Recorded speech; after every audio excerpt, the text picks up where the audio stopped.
Fala pessoal, Diego Jorge do canal Super Bolso, direto dos estúdios da minha casa.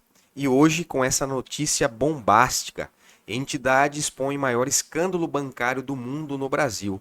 Matéria escrita pela Associação Brasileira de Defesa do Agronegócio, atualizado em 22 de janeiro de 2025.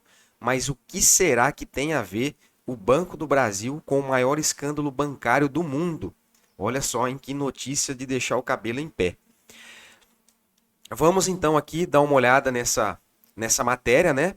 E no final desse vídeo a gente vai tirar algumas conclusões e, logicamente, como o nosso foco principal sempre é o conhecimento, sempre é a formação, para que a gente possa cada vez mais ter liberdade de escolha, então eu achei interessante trazer esse material, esse conteúdo aqui para o canal, de modo que a gente possa tirar alguns aprendizados. E o aprendizado principal que a gente vai tirar no final do vídeo é o quê? Como que a gente pode ser um cliente bancário mais atento e também, se você for acionista, quais os cuidados que você tem que ter quando você se depara com uma notícia dessa, envolvendo, por exemplo, uma empresa que você é sócio, tá? Então fique até o final para você descobrir os cuidados e as dicas que eu preparei para você. Primeiramente, vamos entender um pouco essa matéria aqui, né? Ação movida pela Associação Brasileira de Defesa do Agronegócio denuncia maior escândalo bancário do mundo. São mais de 800 bilhões de prejuízos ao agronegócio. Mas como assim? Como um banco pode, né, de acordo com a matéria, causar um prejuízo de 800 bilhões ao agronegócio brasileiro? Se a gente pensar que o Banco do Brasil detém aí 60% do mercado de crédito para o agronegócio, como que um parceiro estratégico pode ser o causador de um prejuízo bilionário como esse? Essa é a grande pergunta, essa é a grande indagação que a gente tem que fazer. Se a gente entender um pouquinho mais essa matéria, eu andei pesquisando aqui quem que é essa associação brasileira, né? Fazendo um Google, dando um Google aqui, eu percebi que em 2024, em maio de 2024, a Associação Brasileira de Defesa do Agronegócio tinha mais de 1.000 associados. Não sei se aumentou muito mais do que isso, mas pela notícia que a gente tem aqui na internet, então a gente teria 1.000 associados. Então, se a gente fizer uma continha aqui, se foi movida pela Associação Brasileira, como pode 1.000 associados, né, exigir 800 bilhões de indenização, vamos dizer assim, ou também a gente não pode desconsiderar que essa associação pode ter trazido, né, muito mais pessoas que se sentem lesadas. Mas o fato é que a base dessa ação, eu não tive acesso, eu não pesquisei, eu não sei se isso está em segredo de justiça ou não, mas eu não fui a fundo. Eu só estou lendo a matéria e tirei algumas conclusões que eu acho válidas para nós, tá? Como acionista ou como cliente bancário, seja do Banco do Brasil ou qualquer outra instituição financeira. Basicamente, eles estão dizendo assim, que quando o produtor rural chega num banco, no caso aqui o Banco do Brasil, para poder emprestar ou ter acesso a um crédito rural, eles estão alegando que eles são, entre aspas, né, coagido a adquirir produtos adicionais. A famosa venda casada. Então você chega lá para contratar um empréstimo, você sai com um título de capitalização, com uma previdência privada, você sai com um seguro de vida, você sai com outro financiamento ou empréstimo que você teoricamente não teria necessidade. Então essa é a grande alegação dessa matéria, tá? O link vai ficar na descrição do vídeo, então você pode ler na íntegra, tá bom? Então basicamente é isso. Então aqui, ó, essa ação é movida pela associação, como eu falei para vocês, Brasileira de Defesa do Agronegócio, com apoio jurídico do escritório João Domingos Advogados. Quando você analisa quem é o João Domingos Advogados, eu olhei aqui na página, eles praticamente são focados, né? A base deles aqui são os clientes produtores rurais. Inclusive eu conheço esse podcast aqui, eu assisto ele, tem muitas entrevistas bacanas, né? Então, é esse escritório de advocacia que ingressou na justiça com essa ação bilionária. Outra curiosidade, né? O Banco do Brasil aí tem em torno de, sei lá, 30, 32 bilhões de lucro líquido anual. Então, se a gente pegar 800 e dividir por 30, praticamente, vai dar aí 25, 26 anos. Então, praticamente, se isso daqui for procedente, o banco teria que disponibilizar dos seus próximos 25 anos do seu lucro líquido para pagar esse pessoal que está reclamando dessa possível venda casada. Se você for descer na matéria, aqui tem algumas curiosidades, tá? A gente tem aqui, ó, um exemplo, né, do Nailton, do senhor Sebastião, que eles relatam, né, aqui, ó, vamos ler aqui, ó, em 2021, após contratar um empréstimo rural de quase 3 milhões com o Banco do Brasil, 500 mil foram desviados para um plano de previdência privada, sem que ele pudesse recusar. Segundo seu gerente, esse produto era necessário para que o crédito fosse liberado. Essa venda casada levou ao aumento de seus custos, resultando em cheques sem fundos e endividamento crescente ao ponto do Neilton ter que pedir recuperação judicial. Então aqui fica claro nesse parágrafo que, segundo o Neilton e segundo a matéria, a venda casada que levou esse empresário, né, esse cliente rural, a aumentar a sua exposição ao crédito, o dinheiro ficou mais caro para ele, a ponto que ele ficou inadimplente, né, extremamente endividado, tendo que recorrer à recuperação judicial. Então, olha só a denúncia que eles estão fazendo aqui. Se a gente seguir mais um pouquinho para frente aqui, a gente tem outro exemplo. Senhor Sebastião de Moura, produtor rural há mais de 30 anos, olha isso, sempre contou com a operação de crédito rural do Banco do Brasil para custear sua produção. No entanto, para conseguir esse empréstimo, ele era frequentemente coagido e constrangido pelos gerentes a adquirir produtos financeiros do banco, como condição para a liberação de crédito. Produtos como Orocap, seguro de vida, financiamento de veículo e planos de previdência eram impostos com requisitos para fechar o negócio. Então, olha aqui, dois clientes, né, falando quase a mesma coisa. Se a gente seguir, tem também aqui um outro depoimento, né, uma outra mensagem aqui, o seguinte, ó. Outro exemplo é o relato de Fernando Marques, ex-gerente do Banco do Brasil por 16 anos, que revelou que metas de venda casada eram estabelecidas diretamente pela superintendência do banco, que exigia a inclusão de produtos financeiros em todas as operações de crédito rural. Marques foi obrigado a condicionar empréstimos à venda de seguros e títulos numa estrutura organizada, olha isso, para beneficiar a instituição, enquanto o produtor rural arcava com os prejuízos. Então aqui termina, né, a ação civil pública movida pela Abdagro, não sei se é essa a pronúncia correta, exigiu a devolução em dobro dos valores cobrados indevidamente e pediu uma reparação que ultrapassa 800 bilhões. 800 bilhões são 11 zeros, olha isso. 3, 6, 9, 11 zeros, né? Se a gente arredondar aqui para 800 bilhões, é muita grana envolvida. E aí, aqui embaixo fala também, né, que eles estão dizendo que essa ação possibilita, né, abre os olhos aí para uma investigação, seja do Ministério Público, do Banco Central e de todo o pessoal aqui, ó. O impacto é tão devastador que o caso abre início a investigações de órgãos reguladores em diversas frentes, incluindo o Ministério Público Federal, Banco Central, Comissão de Valores Imobiliários, Conselho Administrativo de Defesa Econômica e o Tribunal de Contas da União. Então, assim, se a gente olhar a grosso modo essa matéria, é uma denúncia muito grave, né? Que eu me deparei com essa notícia na data de ontem, na verdade. Longe de a gente querer defender banco ou a gente querer defender o produtor rural, tá? O que a gente vai fazer com essas informações é tirar aprendizados, tá? E o primeiro aprendizado que eu quero trazer para você, de modo especial para o produtor rural. Então, se você é um produtor rural que está ouvindo e vendo esse vídeo, eu chamo a atenção para um ponto muito importante. Se a gente olhar aqui os exemplos dos clientes que relatam que eles tiveram dificuldade financeira por causa da venda casada, né? No caso do seu Neilton e do seu Sebastião, eu quero apimentar essa discussão. Porque assim, não é só o produto adicional que você adquire no banco que encarece o custo do seu dinheiro. A gente não pode se esquecer que existem outras coisas também que deixam o nosso dinheiro mais caro. E o principal delas, né, eu até anotei aqui para não esquecer, é o seguinte: a gente não pode esquecer dos custos cartorários.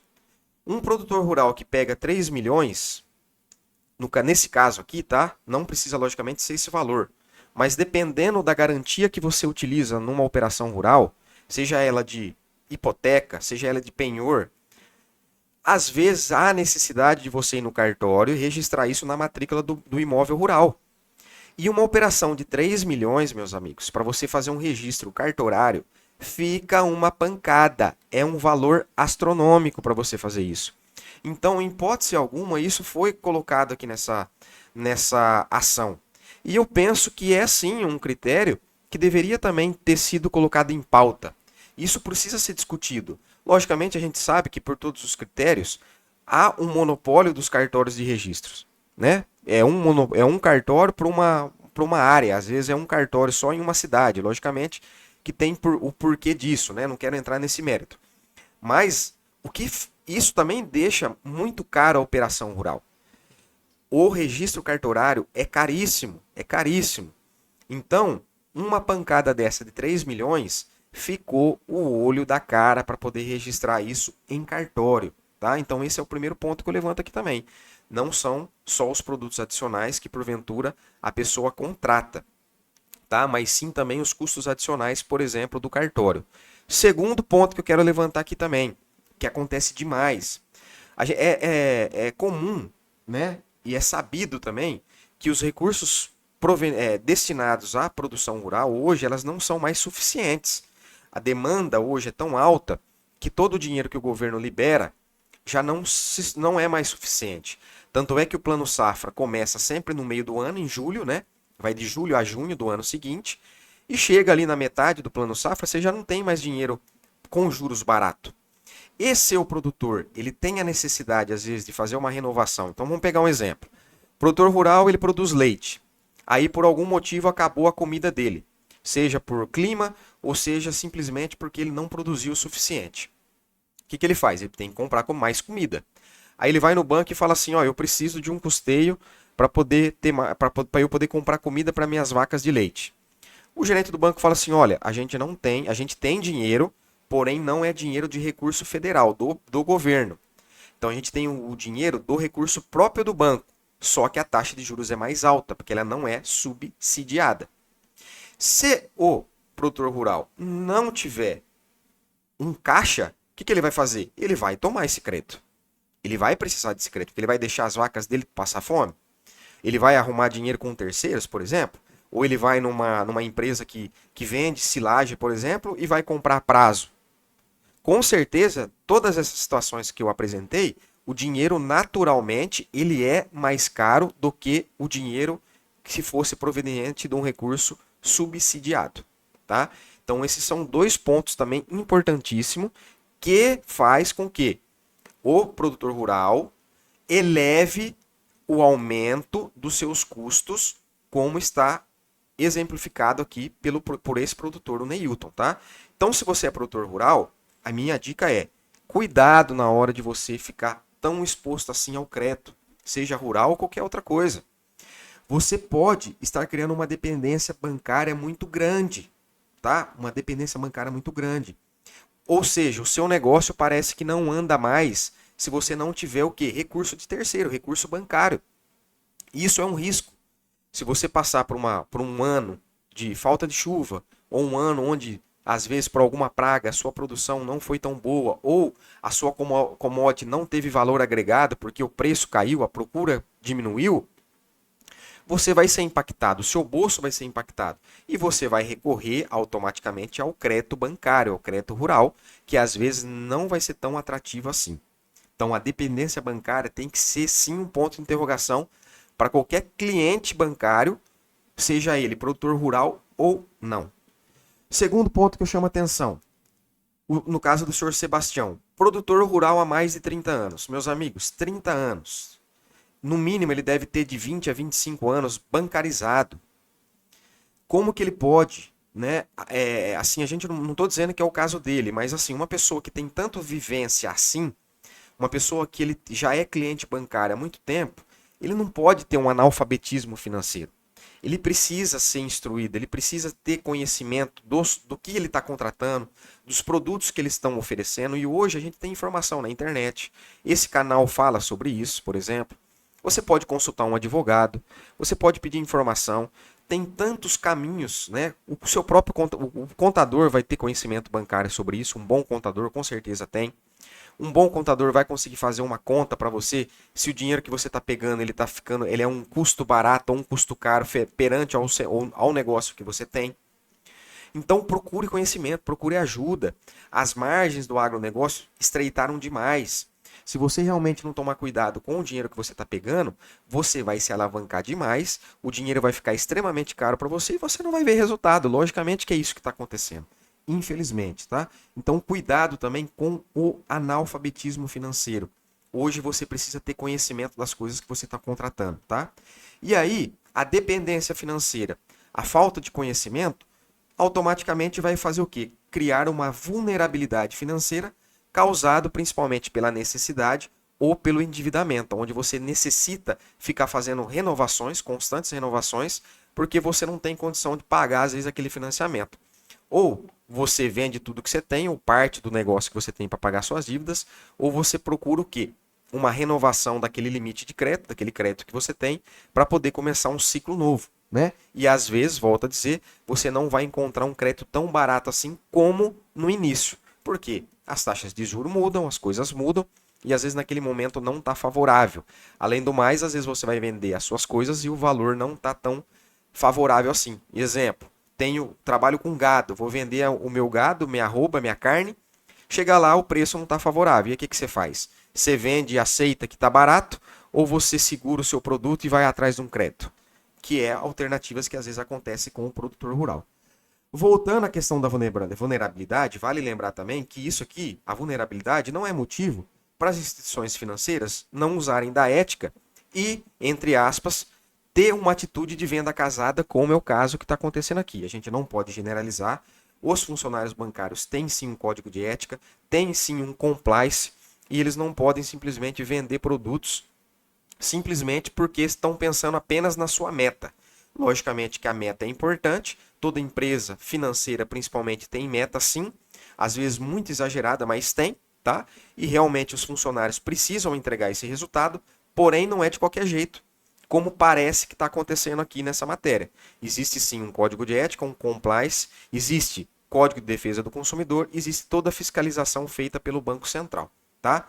Então não é motivo, a vulnerabilidade dos clientes não é motivo simplesmente para o funcionário ir lá e querer enfiar produto no cliente a todo custo, tá?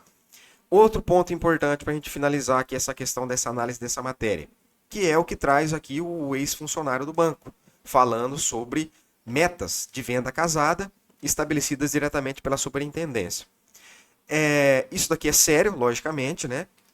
Se realmente isso acontece, o banco tem que investigar para que cada vez mais ele se fortaleça e situações como essa não aconteçam. Eu sou a favor, sim, de a gente ter cada vez mais um sistema financeiro muito ético, né? Que entenda primeiro o lado do cliente, que não pense a todo custo no lucro, tá? Pode ser uma utopia, até porque as empresas bancárias são as que dão lucros gigantescos, absurdos, né? Tanto é que são empresas assim que a gente vê aí no topo das pessoas que investem, por exemplo, em ações em renda variável. Então, mesmo sendo utopia ou não, qualquer indício, logicamente, que tem que ser investigado até pela própria empresa, né? De modo a que verifique se isso realmente acontece, se isso aconteceu, e cada vez mais se solidifique como tendo o cliente como foco principal. Eu acho que esse é o grande detalhe, tá? Outra coisa importante. Então, vamos tirar aqui. O que eu trago, né? Lembra que eu falei no início do vídeo? A gente vai tirar 2 aprendizados importantes. Primeiro, se você é um cliente bancário e você passa por uma situação como essa, se você percebe que você pode estar sendo aí exposto a uma venda casada, primeira coisa, você não precisa comprar nada e decidir nada de forma imediata. Você pode simplesmente se levantar do atendimento, ir para sua casa e pensar melhor no que você vai fazer. Segundo, se isso ficar muito explícito, né, realmente, se você entender que isso está passando dos limites, você pode denunciar primeiro na ouvidoria do próprio banco, que você foi lá buscar um crédito, por exemplo, ou você pode estar denunciando no próprio Banco Central. Você não precisa recorrer à justiça, você não precisa recorrer diretamente a uma ação judicial para você, às vezes, resolver uma situação de venda casada. Você tem ali o PROCON, você tem ali a Justiça de Pequenas Causas, você tem principalmente a própria instituição financeira, que é muito ela tem uma ética, uma responsabilidade em apurar esse tipo de denúncia. Então você pode usar desses canais primeiro, a ponto de deixar, às vezes, por 30 anos você ali estando sujeito a isso, e você não tomar uma atitude de você procurar os seus direitos, tá? E se caso for, logicamente, você procura um advogado, procura um serviço de contabilidade e decida com calma, não faça nada com pressa, tá? É que eu falei, o grande problema de você necessitar do crédito é isso, você está exposto. E a gente não pode desconsiderar também que uma situação de endividamento alto, a ponto de você procurar uma recuperação judicial, ela não aconteceu de um dia para o outro, ela não aconteceu de um ano para o outro. Então isso foi um desgaste que foi acontecendo ao longo de vários anos, de várias decisões que a gente toma, né, com o nosso dinheiro, de modo que a gente venha falir de volta, que a gente venha quebrar. Então o principal responsável de tomar crédito, primeiro é sempre o cliente, primeiro é sempre você, é sempre eu. Se por algum motivo você fez um financiamento para comprar sua casa, comprar seu carro, ou pegou um dinheiro de crédito automático simplesmente porque você queria comprar alguma coisa, você foi lá e você pegou. A ação só aconteceu, o crédito só foi liberado na sua conta porque você quis, porque você buscou. Então, cuidado com o limite de crédito, cuidado com o crédito que você faz, tá? Esse é o primeiro ponto que eu queria trazer para vocês. Deixa eu ver se tem mais alguma coisa aqui. Ah, outro ponto importante. Hoje, praticamente, todo mundo é muito bancarizado, né? Multibancarizado, melhor dizendo. É comum você ter conta no Banco do Brasil e ter conta em outros bancos. O produtor rural, é comum ele ter conta no Banco do Brasil, logicamente, e ter conta numa cooperativa de crédito ou em outros bancos que trabalham com essa linha. Lembrando que, como a própria matéria disse, o Banco do Brasil detém 60% desse mercado do crédito rural. E aonde que estão os outros 40%? Né? Que é quase 40%, é uma boa fatia. Então, se porventura você está no banco A e você está entendendo que aquele banco não está usando de má fé, por que você vai insistir nele? Muda, pesquisa, vai atrás de outro banco. Né? Não deixa acontecer para depois virar um problemão como esse. Vai saber o que vai virar isso daqui. Aonde que essa ação vai levar? Né? O que vai acontecer com esses produtores rurais que estão nessa ação? A gente não sabe, né? De justiça a gente pode esperar tudo. Então esse é o segundo ponto que eu trago para vocês também. Deixa eu ver se eu anotei mais alguma coisa aqui que eu entendo que é importante. Falei sobre todas essas coisas aqui, sobre o compliance, sobre a ética do bancário, né? E, logicamente, volto a dizer, né? Quanto menos a gente for dependente do crédito, melhor. Então, assim, não é possível que os produtores rurais sejam tão dependentes desse jeito, infelizmente. Então, é um alerta que eu faço. Cuidado, cuidado, tá? E tem uma realidade que hoje tem muito produtor que se vender tudo que tem, não paga a dívida bancária que possui, infelizmente, tá? Sem contar também que às vezes eu não sei, tá? Eu nem procurei, mas eu não sei qual é a estatística disso. Se 100% do dinheiro que essas pessoas pegam do crédito rural, se realmente 100% desse valor é empregado no agronegócio. Tem esse detalhe também. E por fim, né? Lembrando que o primeiro, a gente falou sobre como um cliente bancário se comporta numa situação como essa, que eu já explanei aqui todos os meus questionamentos e as minhas orientações. E segundo, se você é um acionista. Agora eu quero falar para você se você é um acionista do Banco do Brasil e você se depara com uma situação como essa. Porque, meus amigos, é zero que não acaba mais, hein? 800 bilhões. Imagina se esse negócio aqui dá zebra, hein? Que BO que não vai dar. Antes de continuar, peço gentilmente para você, se inscreva no nosso canal. Eu tenho uma meta aí de 100 inscritos. Nós estamos com 81 inscritos. Então falta aí 19 pessoas. Se você puder, por gentileza, se inscrever, dar esse voto de confiança para nós aqui. Se inscreve no nosso canal, deixa seu comentário, curta o nosso vídeo. E se você for produtor rural e teve alguma situação parecida com esses clientes aqui que eu relatei, o seu Neilton e o Sebastião de Moura, ou se porventura você também foi aí bancário ou ex-bancário e tem alguma situação dessa de metas, deixa no nosso comentário para nós também, é muito importante a sua participação. E se você não for produtor rural, mas conhece alguém, manda esse vídeo para ele também. Então, terminando aqui, se você é acionista do banco, primeira coisa, fuja de notícias, tá? Não vê notícias. O investidor ele precisa investir na empresa confiando no que ele estudou, naquilo que ele acredita que a empresa é. Toda empresa está sujeita a situações como essa, seja bancárias ou não. De repente você entra lá e vê que a empresa XYZ, porventura, está com uma ação judicial trabalhista, que infelizmente pode acontecer, ou às vezes, infelizmente, alguma situação ambiental, como aconteceu com a Vale em N situações, né? Algumas trágicas, infelizmente. Então, assim, as empresas estão expostas a esse risco também, né? Não é só o banco que está exposto a esse risco, mas todas as empresas. Então, vale lembrar que se você for acionista, fique longe de notícias, tá? Outro ponto, cuidado com a exposição excessiva que você tem em renda variável. Imagina só se você é um investidor e você tem praticamente 70%, 60% das suas ações no Banco do Brasil. Se você olha uma notícia como essa aqui, eu garanto para você que vai coçar a sua mão para você desfazer dessa empresa, porque você vai conjecturar e achar que isso aqui é o fim do mundo, que a empresa acabou e que agora o Banco do Brasil vai quebrar. Então, cuidado com a exposição excessiva na renda variável e também com a exposição nas empresas que você tem.